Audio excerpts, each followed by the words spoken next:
Sous le thème « Innover pour mieux assurer », l'Agence de régulation et de contrôle des assurances, en collaboration avec l'Association des assureurs au Burundi, organise depuis ce jeudi, le 25 juillet 2024, une semaine dédiée à l'assurance, 3e édition. Le président de l'Association des assureurs au Burundi fait savoir que la digitalisation est l'une des stratégies qui permettra aux sociétés d'assurance d'honorer leurs engagements en indemnisant et en participant à la croissance économique nationale. Il explique également les atouts de la digitalisation dans le secteur de l'assurance. Nous allons mettre en œuvre des stratégies d'innovation qui permettront aux compagnies d'honorer leurs engagements en indemnisant et en participant à la croissance de l'économie nationale. Par exemple, la digitalisation implique une inclusion où la plupart des gens puissent avoir accès à l'assurance via les nouvelles technologies, via les téléphonies mobiles. Ça veut dire que le taux de pénétration ira en augmentant, mais également il y a l'augmentation des primes. Et lorsqu'il y a l'augmentation des primes, il y a l'augmentation de la taxe pour l'État, il y a l'activité économique qui se développe. Nous sommes déjà en marche pour la digitalisation. Nous avons déjà démarré avec les réunions de préparation avec la régulation, l'ARCA. Et comme vous l'avez entendu au niveau des présentations, ce sont des projets qui engagent des coûts. On va également réfléchir en termes de mobilisation des ressources pour qu'à un certain moment, on puisse démarrer le projet. Mais d'ores et déjà, ce que vous devez savoir, c'est que la machine est déjà en marche. Nous sommes déjà en train de travailler et d'organiser des réunions en vue de rendre ce marché digitalisé. Comme vous l'avez vu, la digitalisation permettra à l'augmentation des primes et de revenus et des taxes pour l'État et pour les assureurs, et la protection sera également maximale. Pour amener des innovations, nous sommes en train de réfléchir avec le régulateur pour essayer de voir comment est-ce qu'on peut mettre en place l'ombudsman de l'assurance ou la médiation afin d'éviter les interminables procès ou procédures judiciaires. Comme ça, s'il y a l'un ou l'autre qui ne se comprend avec l'autre, il faut qu'il consulte le médiateur qui va essayer de les écouter et essayer de clôturer le dossier amiablement. Le ministre des Finances fait savoir que le secteur des assurances a eu un essor remarquable par rapport aux années antérieures. Il remercie l'Agence de régulation et de contrôle des assurances pour suivre d'auprès les indemnisations aux sinistrés dans les délais légaux. Cet événement historique se tient au moment où le secteur des assurances du Burundi connaît un essor remarquable. Un cadre légal et réglementaire moderne a été mis en place, ce qui a permis l'ouverture du marché des assurances aux nouveaux opérateurs et l'amélioration des autres indicateurs du secteur année après année.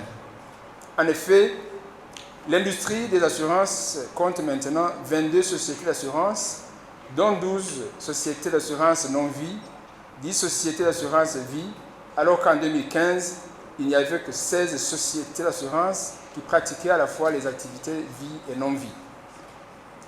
Le secteur compte en outre 30 sociétés de courtage contre 9 sociétés qui exerçaient en 2015 et 324 mandataires non salariés qui disposent de cartes professionnelles délivrées par l'ARCA.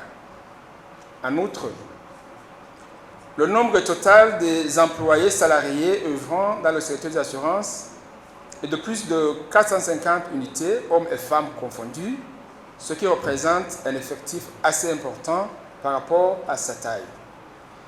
Pour ce qui est des autres indicateurs du secteur, il est à remarquer que le chiffre d'affaires du secteur des assurances a connu en 2023.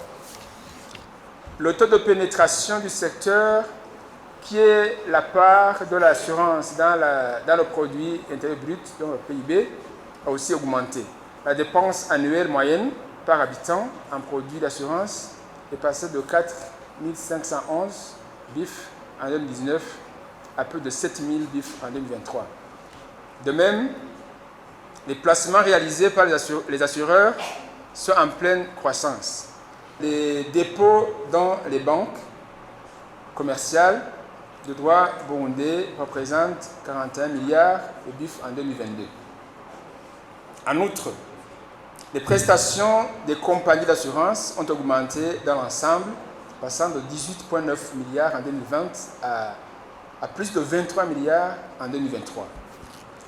Le rythme de paiement des sinistres est maintenant satisfaisant parce que l'ARCA s'est attelé depuis le mois d'août 2022 à suivre de près le paiement des sinistres dans les délais légaux par les entreprises d'assurance en exécution de la recommandation du Conseil des ministres du 9 juin 2021 de s'impliquer davantage pour que les dossiers des sinistres soient traités rapidement et de façon juste. Dans son allocution d'ouverture de cette semaine dédiée à l'assurance, le Premier ministre de la République du Burundi interpelle les sociétés d'assurance d'honorer leurs engagements envers les assurés pour instaurer la confiance entre les deux parties. Il félicite les assureurs pour leur contribution à la prévention des accidents routiers en construisant des dos d'âne. Les sociétés d'assurance ont toujours honoré leurs engagements envers les assurés et les bénéficiaires des contrats d'assurance conformément aux dispositions du Code des assurances, car cela va sans doute influencer positivement l'image que la population a des assurés et instaurer la confiance entre assurés et assurés. Le gouvernement du Burundi félicite en outre les assurés pour leur contribution à la prévention des accidents de la circulation routière en construisant lors des activités de la semaine dédiée à l'assurance au Burundi, des dos d'âne à Bujumbura en 2022 et à Gitega en 2023, et les invite à initier encore d'autres actions d'intérêt public dans l'optique de la contribution à la réduction des accidents et des sinistres et ainsi contribuer au développement du pays. Nous constatons néanmoins que malgré les avancées que connaît l'industrie des assurances, des efforts importants de la part de toutes les parties prenantes du secteur des assurances restent à consentir pour améliorer la faible éducation assurantielle de la population.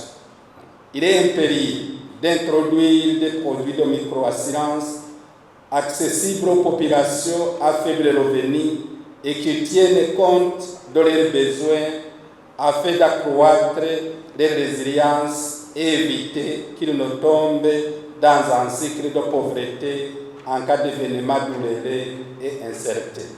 Le Premier ministre a en fait ouvert l'activité de construction des dos d'âne qui se déroule à l'avenue Muyinga en zone Elohero de la mairie de Bujumbura où il a posé la première pierre.